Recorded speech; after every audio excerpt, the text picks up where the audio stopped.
Hi everyone, I'm Philip Galinsky, founder and director of Samba New York and the instructor for Samba New York's third Surdo Intensive Certificate Course. In this video, I'm going to help you learn how to get the Samba swing on the third Surdo. But before we get into the specifics of that on the drum, I just want to explore a little bit what I believe the Samba swing is.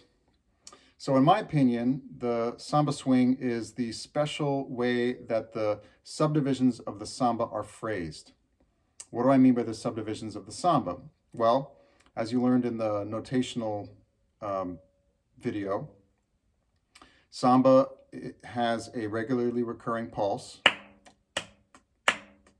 right, which can be divided into groups of 4. So you count Samba in 4. And each one of those main beats can be subdivided into 4 smaller beats.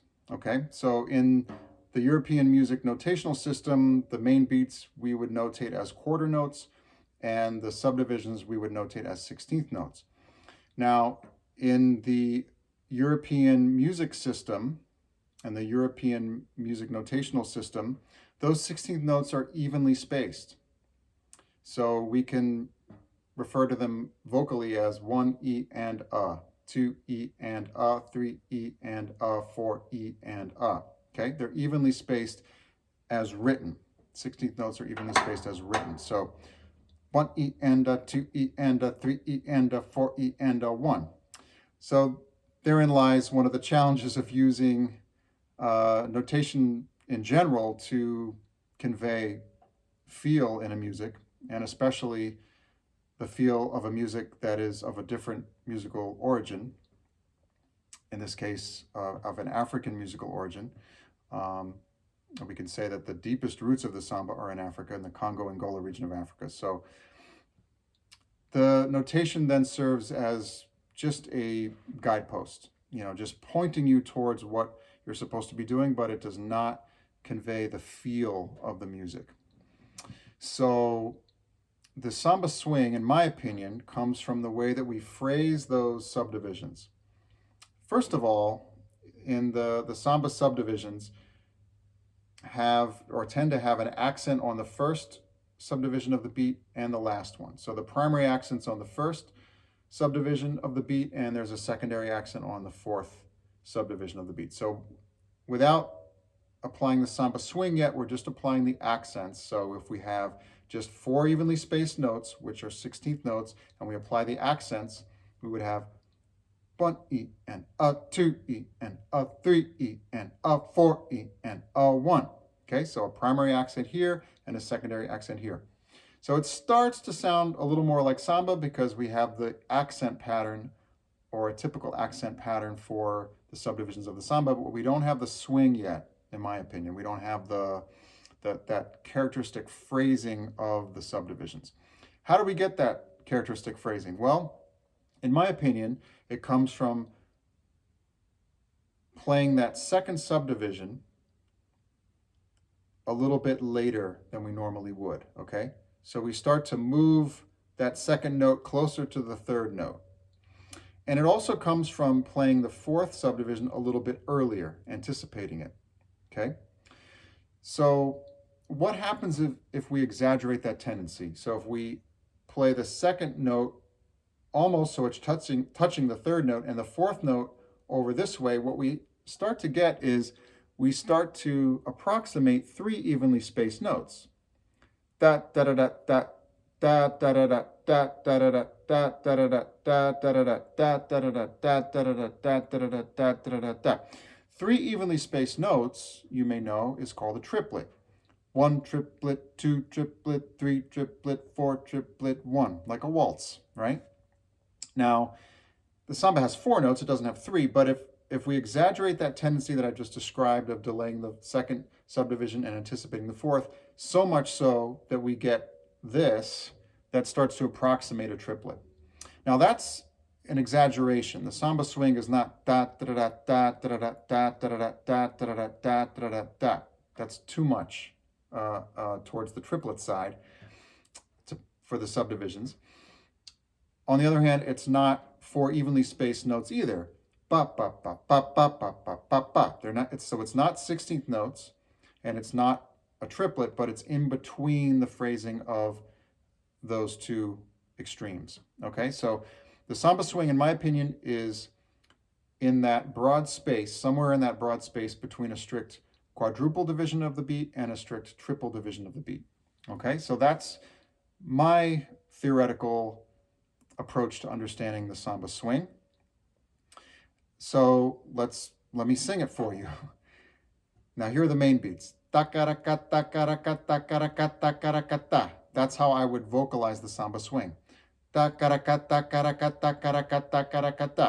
the degree to which we anticipate or delay the second subdivision and anticipate the fourth subdivision can vary quite a bit depending on a number of different factors, including the tempo of the song that we're playing or the music that we're playing, such that when we're playing slower, the notes tend to be more evenly spaced or closer to the 16th note side of things.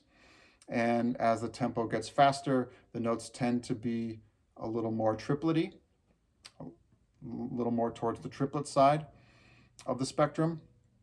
And also the way that we phrase the rhythm, the degree to which we delay the second note and anticipate the fourth note can also depend not only on the tempo, but also on the preferences of the player. Can depend on the style of the group or the bateria that you're playing in.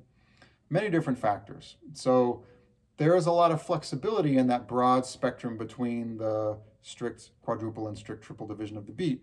But in my opinion, that's where the samba swing resides. Okay, so how can we apply that to the third surdo? Well, if we take this particular example, which is one of the patterns for the surdo de corte, or the cutting surdo, 1, 2, and 3, 4E01, 2, and 3, 4E01. Okay, so if you notice the first grouping of notes, the 2 and, there's no way for us to apply the swing there, in my opinion, because it's just eighth notes. It's just the main beat divided right in half.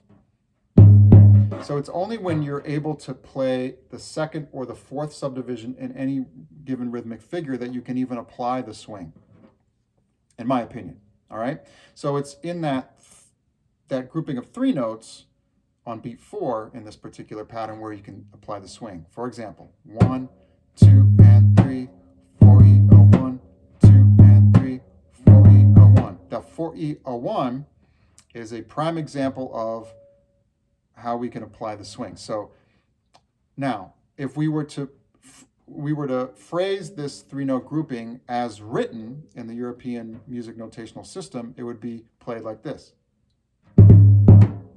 So the whole pattern.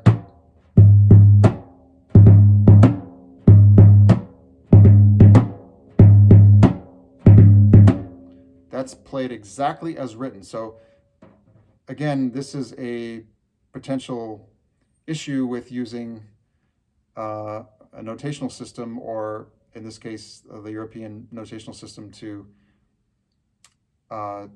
for a musical culture that has its deepest roots in Africa. So the phrasing is very different from the way it's written. And I think that could be the case for many styles of music. And so notation we could argue that notation is always, or a guidepost in some sense, because the music, there's much more to the music than what's written.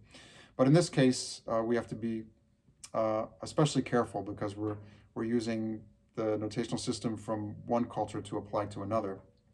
So in that 3-note grouping, we don't want to phrase it like that in samba.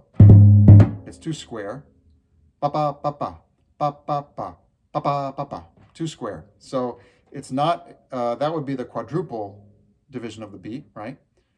Now, if we were to phrase it as a strict triplet, it would sound like this.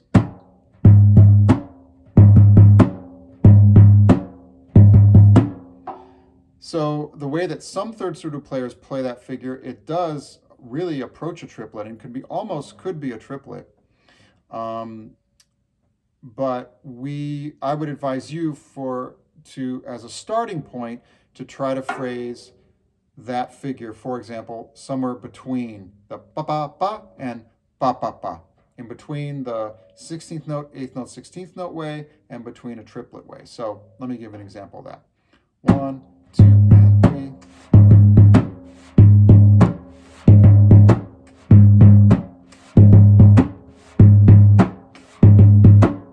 Boo boo boo ba, boo boo ba, boo boo boo ba, boo boo ba, boo boo boo ba. So I think it's a good starting point to just start to approach the triplet, but not necessarily play a strict triplet. But again, there's a lot of flexibility there. And like I said, some third surdo players will play it almost as a triplet. So what I would do is I would start with understanding that it's written as ba ba ba, but to start to phrase it a little more towards a triplet, and that'll just give you a good starting point to understanding this concept. And then as you get into playing, you can phrase it any way that you feel it according to your personal preferences, according to the tempo, according to the style of the group or bateria that you're playing in. So there are a lot of factors, but that'll help you get started. Here's another figure on the third surdo. It's called virar, turning the beat around, which is left, right, right, left, right, right, left, right, right, left, right, right. So it's that figure, boom, boom, boom, but played with left, right, right, left, right, right. So it's played over and over again.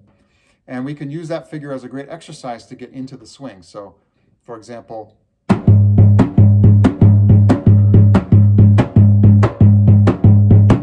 okay, it's not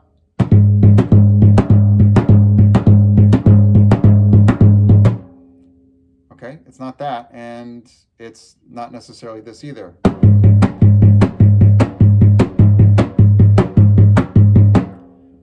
Although some third surdo players would play it pretty much as a triplet, that's possible. But like I said, as a starting point, I would try to play somewhere in the middle like this.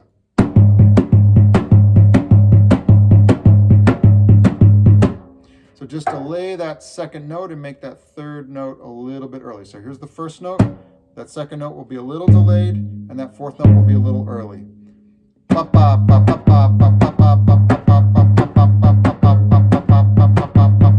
Okay, so you can even just sing that figure over and over again.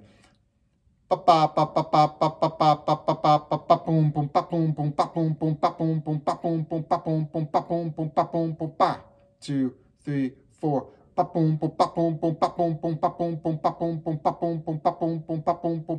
Okay, so those are just two figures, actually one figure that we orchestrated in two different ways, just as a kind of jumping point or sort of a springboard into this whole world of samba swing.